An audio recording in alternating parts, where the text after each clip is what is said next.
Affairs don't begin in the bedroom, they begin in childhood. In the part of you that decided she needed to bury her truth just to be loved. The part that's now screaming to be seen. I'm Alex Croxford, and this is the Deeper Love podcast, where we name the shame, face the guilt, and help you find your way back to yourself. So let's begin. So this week's episode, I want to focus on a part of the journey that no one ever really talks about. And truly, that was the year after I had told him that I had cheated on him. And I'm going to be real with you, that was the hardest year of my life. And I pray to God that I never experience a year harder than that. The year after that was also hard, but that one was off the scale. And the reason why it was so hard is, well, obviously we were now deep in trauma because I had pulled the rug from underneath him and I told him the secret that I'd been sitting on for over 2 years, a secret that was choking me. And I literally could not keep that secret any longer. It was going to kill me, I think. And so I decided to tell him on the summer solstice of 2020. And to be honest with you, although the instant reaction was absolute devastation and rage and confusion, and he was asking me so many questions, I just went into rescuer mode. You know, I wanted to tell him everything that he asked, and I wanted to try and make it better. And I remember just sitting next to him on the floor whilst he was in total shock and just not knowing what to do. At the same time, obviously having this incredibly challenging experience myself, but felt like I didn't deserve to feel anything except I should rescue him. And for about 2 weeks, we muddled through. And I want to be clear with you, this was during COVID. So this was such a bizarre time anyway. He went and stayed with some of our mutual friends and I stayed in the house, and we were kind of trying to come back together during the day to work because we were both working from home, but we didn't know what the hell we were doing. We were just honestly re-traumatizing each other, having these repeated conversations over and over again. And after a while, I said, I think we might need a couples therapist to help us through this. I was having my own coaching, but I felt like we need more support. We were just free falling. And so I had a couples therapist that my coach at the time had recommended. And we started working with her on Zoom once a week. And I mean, I'd never had couples therapy before. I'd got no idea what to expect. But I remember being really surprised quite early on that the couples therapist, not that she sided with me, but she didn't let my husband off the hook completely. And that I found kind of comforting in some way. Just to be able to see that maybe there was something else going on under the surface, or the issues in our relationship weren't just because of what I'd done. But after only a week or two, I realized that we needed to not live under the same roof, and there wasn't anywhere for him to stay really at our friend's house. Also, the conversations we were having would just get darker and darker and harder and harder. There's 2 things I regret in this situation. Number one, I regret bringing something up with him that actually didn't need to be brought up, and I just made situations worse. And then second of all, I regret not just being 100% and totally honest the first time we had a conversation. I think it's so hard, and this was one of the hardest things I didn't know how to navigate, was how much to tell him so that we could repair, and then how much was just re-traumatizing him. And now I can see very clearly that there's actually levels that we don't need to go into with detail that our partners may want to know, but actually it's just re-traumatizing and it doesn't actually help. And so I tried to make it better. I was actually just making it worse. And so I offered to move out of the house and move into my mum's little cottage she had, where she was her art studio, and it was just about 10 minutes drive from where my parents lived. So I left my house, packed my bags, moved into this cottage, and I thought that naively I would be in this cottage for about 3 weeks and we wouldn't have to tell our friends what we were going through. We were going to have couples therapy, and then I was going to be able to move back in a few weeks later, which was a lovely thought, but that was just nowhere near what was going to happen. And I felt really alone and so sad. Oh my God. I could barely get through a day without crying. I mean, I cried multiple times a day. I cried every day for a year in that period after I told him. And I just remember being paralyzed on this leather sofa, just in the fetal position, eating crisps and trying to find myself, my center again. Like, not even myself, just my center. Like, what the hell has just happened in my life? Speaking to girlfriends who didn't even know that I had moved out of London. I still can't believe we kept that a secret, to be honest with you, but it just felt so enormous because that friendship group was our everything. We did everything with this group. Every birthday, every new year, every wedding, every christening, we were at each other's events.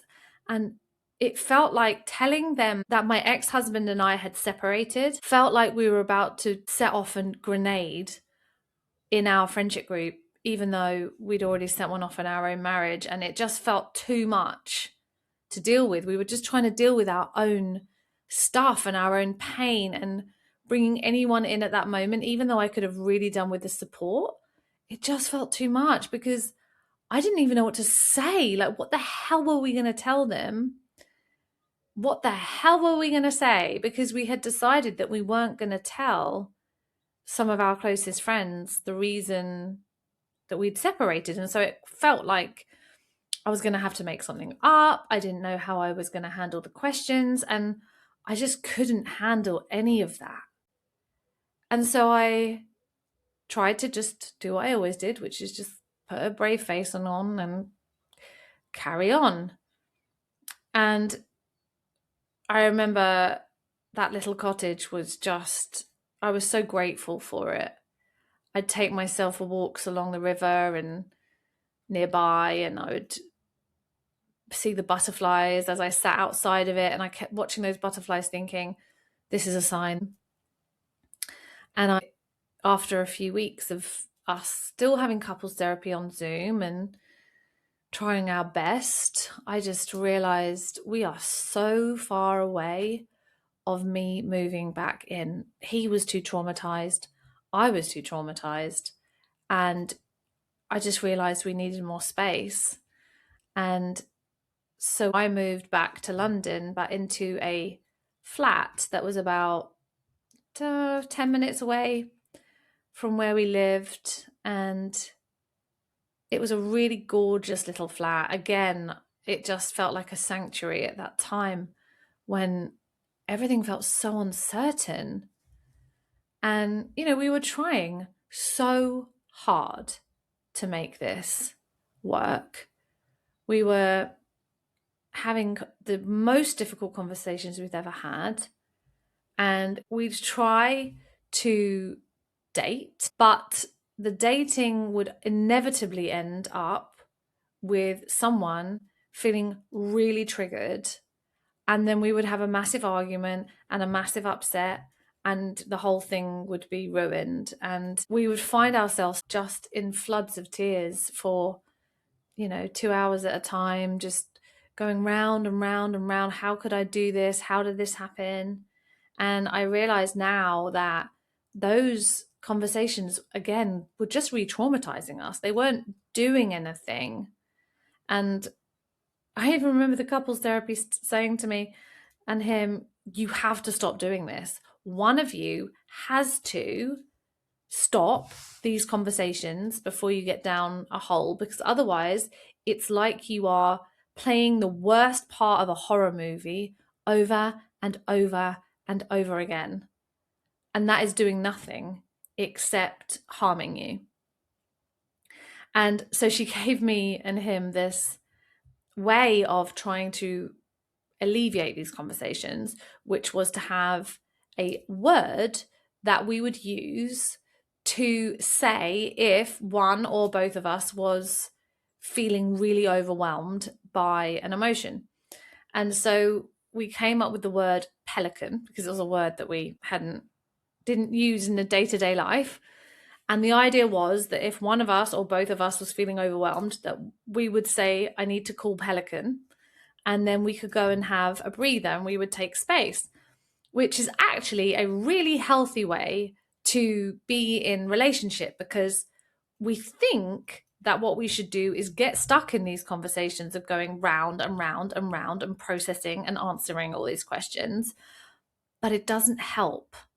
And yet it was not as easy as it sounds to try and break the pattern of looping in this trauma. And we really tried, bless us. We really did try. Sometimes we would kind of get it right, but I feel like I felt so guilty and I felt so much like I had to rescue his pain, that for me to call Pelican felt like I was abandoning him in some way. And, you know, she did teach us again that when you call Pelican, you have to say you're going to come back in X number of hours or at lunchtime or at the end of the day to carry on the conversation. But, oh my God, that was so hard. It was so hard. And, you know, I really, really regret the amount of hours that we spent going around in circles, because nothing changed. We'd just cry and our nervous systems were just completely overwhelmed. I eventually ended up moving back in, and around December, we'd been dating, so we'd been trying to improve. And when I moved back in December, I mean, I definitely shouldn't have moved back in. And then within 3 days, another lockdown happened. So now we're back, stuck in the house, working from home, can't go anywhere, trying to navigate me moving back in after the betrayal trauma. And oh my God, guys, it was so hard. It was actually harder when I moved back in, because now we didn't have any of our own space. And I'd walk into the kitchen and he'd be there, and then one of us or both of us would end up being triggered, and it would just collapse. There would be so much emotion. It would just be so painful. I just felt like the worst woman in the world. And it was just so weird. Like, it was so weird getting back into bed together and, you know, trying to find some kind of normality, eating dinner together, eating lunch together all the time, trying to navigate a death of a relationship. And we're now navigating the grief of that relationship having died, trying to navigate the trauma of the betrayal, and trying to now grow and heal and rebuild. And it was almost impossible. So hard. And in the meantime, I was obviously doing this very deep maturation work, which is about becoming who we really are meant to be, rather than allowing the wounds of the past to run our present. And so I was doing some very deep identity work. And I was starting to realize that the woman that I was, or the woman who I thought I was actually not who I truly was. And all of these ways that I'd learned to be, I'd learned to survive as, you know, the good girl, high achiever who didn't need anyone. And that was just a way that I had learned to be loved and approved of, living in my masculine energy, living as the one that was pushing and striving and driving and budgeting and all the things that I was doing in my job and in my home life, I all of a sudden was not able to be so rigid anymore.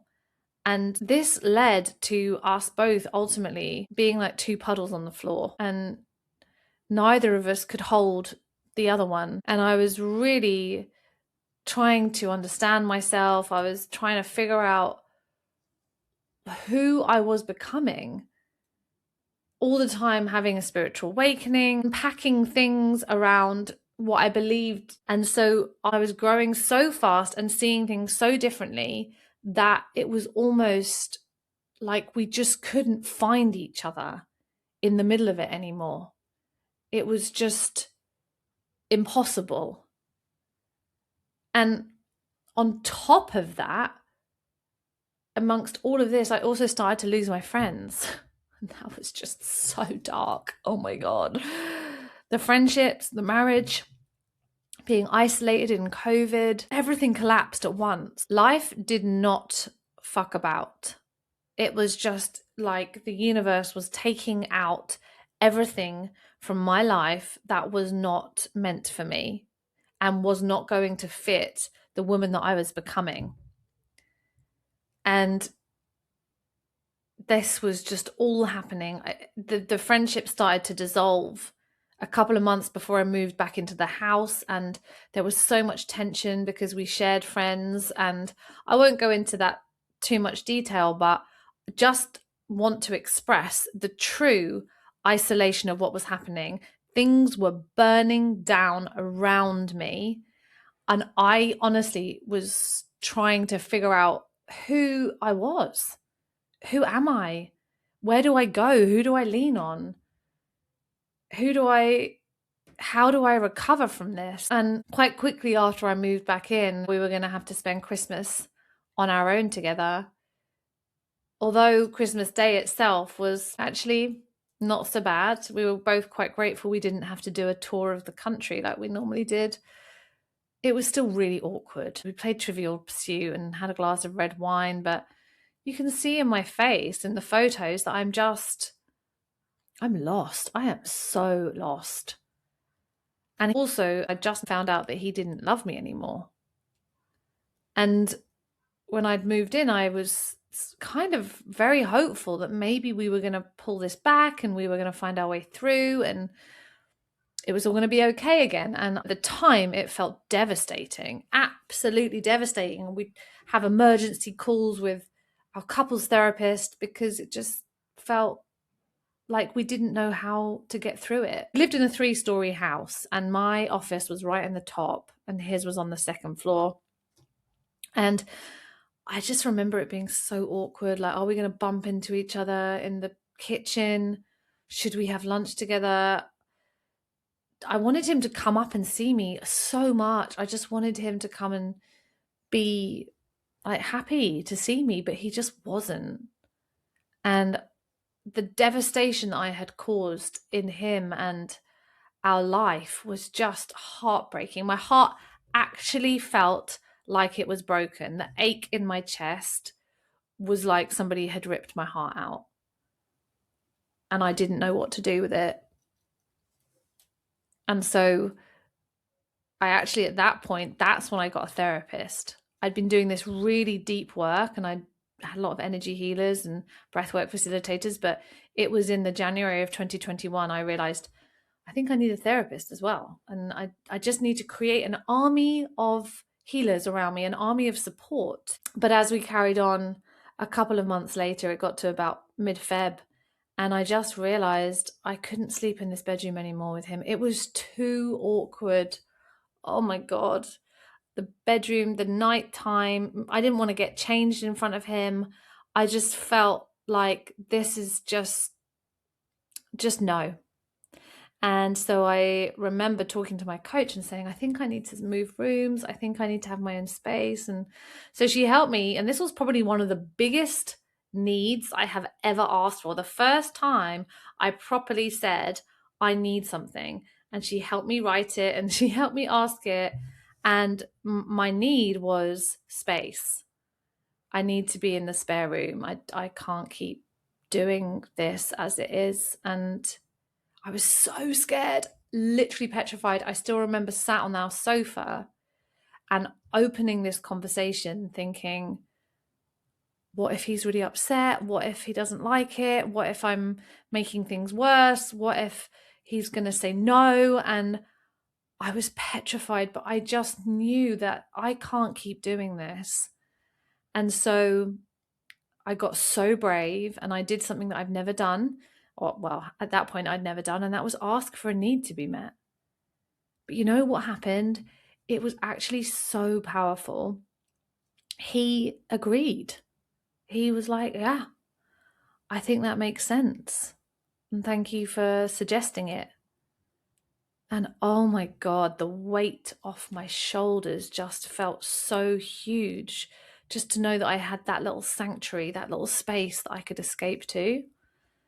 And so, first of all, I just went down and slept in the spare room. And we were lucky, we had such a gorgeous house. And I set up my bedroom in the spare room. And then, probably about a month later, I said, I think I need to move all my clothes down here. Like, I really need to have this space, this place that's just mine. I don't want to keep crossing into your place. And again, he agreed. And fuck, it felt so hard because I felt like we were moving further apart, even though we'd moved closer together by me moving back in the house. But we just couldn't find our feet. And it was so much tension in the house that I just wanted to retreat into that space. And I did my yoga in there. I did so much healing in that room, having my calls with my coach and my therapist. And it felt like a safe place to be. Although I remember still crying, sobbing on my yoga mat, wanting him desperately to rescue me. Oh my God, did I want him to rescue me? And he just couldn't. There was nothing that he could say that was going to reassure me. He couldn't reassure me. And I understand now. I think he very much decided this was over, even if externally he was trying. But I just wanted him to pick me up and tell me everything was going to be okay. But he couldn't. And we carried on for a few more months. And it got to around mid to late May. And I'd just been working so much with my coach and my therapist and really unpacking what I wanted and what I needed, and if I could stay in this environment any longer. And it just got to a point where I just knew I could not stay anymore. I couldn't keep doing this. He still didn't feel like he loved me, and that's fair enough. But I just couldn't wait any longer for him to change his mind. And it felt so terrifying to think that I was about to give up my entire life that I had built. Everything. The house, we had done the whole house up, top to bottom. We're talking loft conversion, the side return extension, the whole house done, topped. It was beautiful. We'd invested so much money in it. We had this shared friendship group that, as I said, we did everything together. Everything that we'd all been friends for nearly 20 years. And because we'd all met at university, and it was some of my home friends and some of our university friends, but they were lifelong friends. I was his wife. Who the fuck was I if I wasn't his wife? And I just couldn't see over the edge of the cliff, but I knew that if I stayed on the cliff, which in many ways felt safer, I wasn't going to be living to my full potential. There must be more to life than this. And the spiritual awakening that I had had was the thing that really helped me see that just maybe there was a reason why I had gone through this pain. And at the time, I couldn't explain it. I couldn't figure it out. I had no idea. But surely I haven't been through this for nothing.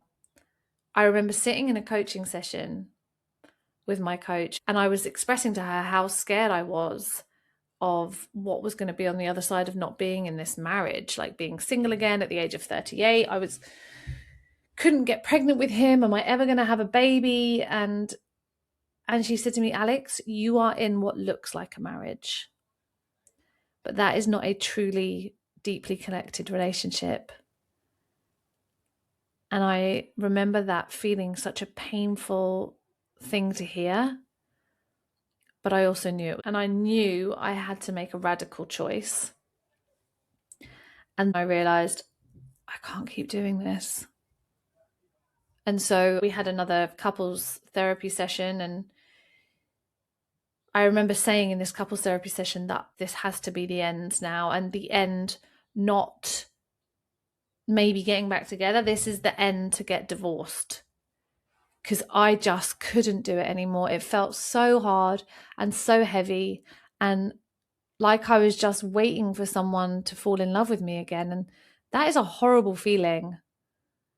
There was one day we were in the car very close to when I made this decision, and we were having another argument. And I remember just turning to him and saying, why are we doing this? Why are we doing that? Why are we putting ourselves through this? And he said, because we're married.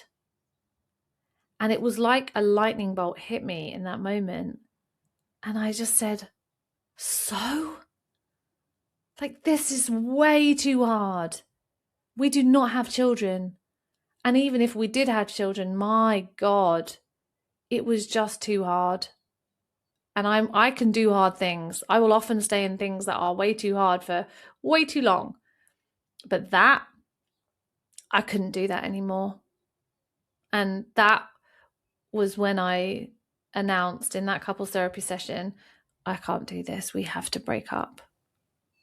And he agreed. He agreed with me. There was not any resistance. I think, if I'm honest, he was probably waiting for me to say that. And it didn't make it any less painful. My God. So many tears, so much grief, so much fear. But also there was relief, because I knew that what we had been going through in that last year, that part of it was now coming to an end. And I went to stay in this hotel for a few days, which was actually attached to the apartment block that I was hoping to move into. And I remember going into this apartment block, and I just knew, I was like, this is where I need to move to. This is going to be my new place. And I went home and signed all the papers. And as I said, terrified, absolutely terrified. But I just knew that this was going to be the beginning of something. And I didn't know what yet. I had no idea. But I was willing to trust that even though something that I had spent my entire life building was coming to an end, that there was going to be something more on the other side. And so if you are navigating this right now, if you are right in the aftermath, if you feel totally alone and lost and like the bottom of your world has just dropped out, I would love to invite you to come into the sanctuary, which is the space I wished had existed when I was going through what you're going through right now. It's the place where you don't have to do this alone anymore. And if you are interested in making a step towards a new life, whatever that looks like, then use the link in the show notes and I will see you in there. Thank you for listening to the Deeper Love podcast. If today's episode spoke to you, hit subscribe so you don't miss the next one. And if you're ready to go deeper, you'll find all the ways to work with me in the show notes. Until next time.